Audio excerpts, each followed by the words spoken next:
Tech news is very important, vital even to the survival of the human race. Yes, it's important to know what the latest crap is that some politician somewhere is doing, and whether or not North Korea actually does have a usable nuclear weapon. But where would the world be today without a consumer-grade desktop 16-core 32-thread CPU?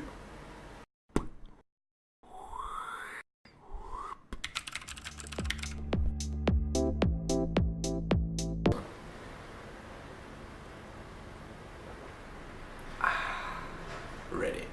First off, some benchmarks have been leaked of AMD's new Raven APUs. AMD's been going on for a while about how hugely excited we all need to be about their new Raven APUs because they're going to have Zen architecture CPU cores with Vega graphics. Now, sarcasm aside, this is actually quite an exciting prospect. And some benchmarks have been released of the Ryzen 5 2500U, which is a 4-core, 8-thread SKU. And it was Geekbench benchmarks that were released, and the CPU was running at 2 GHz, and it scored 3,561 points on the single-core test, and it scored 9,421 in the multi-core test.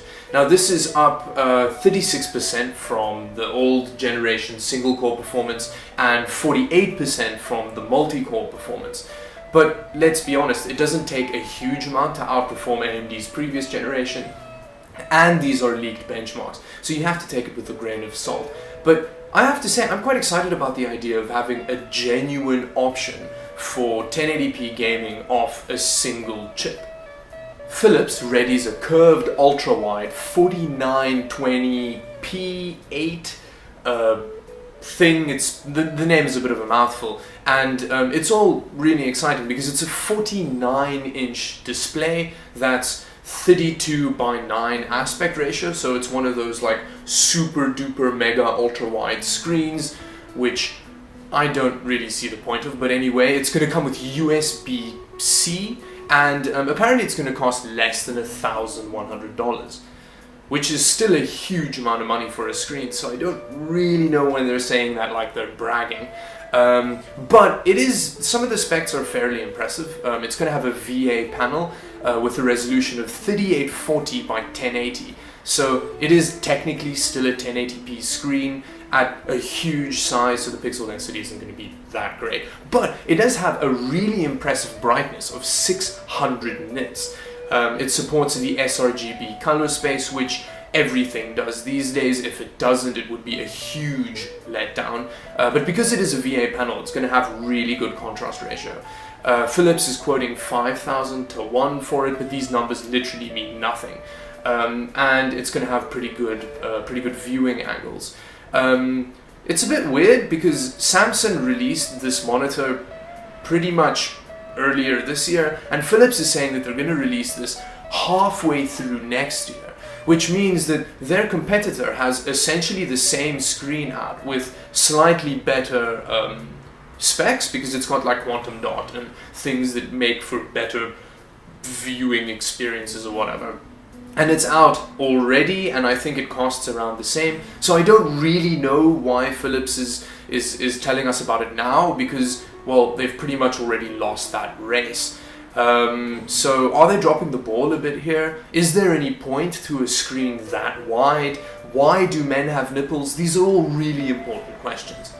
And finally, a quick 1-in-2, 2-in-1 story about Intel and AMD. Now firstly, Intel has made it pretty clear that the current Kaby Lake series of CPUs isn't going to be compatible with the new Z370 chipset that they're releasing, which is pretty disappointing, and it's going to work the other way around as well. So Coffee Lake, which is going to be the i7-8700K and that kind of range of CPUs, isn't going to be compatible with Z270, which I think that way around is actually the bigger problem. Because why would you realistically buy a Z370 motherboard and put, I don't know, a 6700K in it?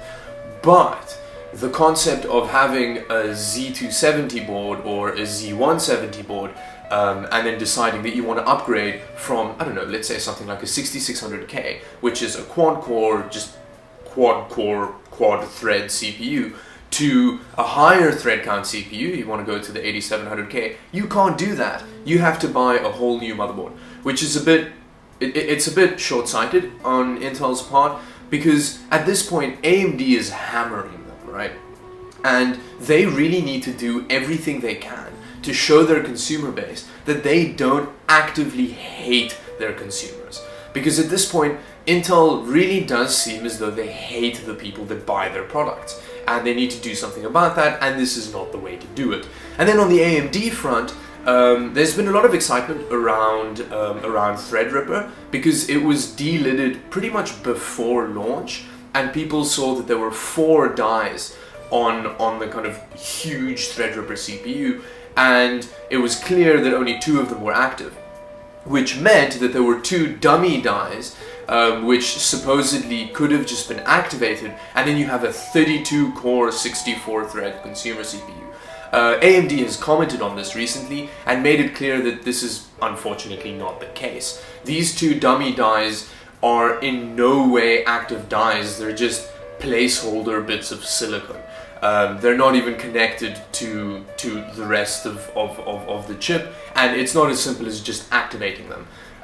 So that's a bit of a letdown.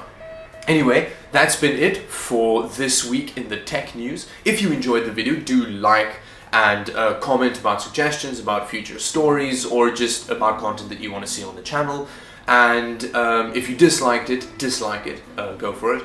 And subscribe if you want to see more content, which I've got a bunch more coming up of. Thank you for watching. Bye bye.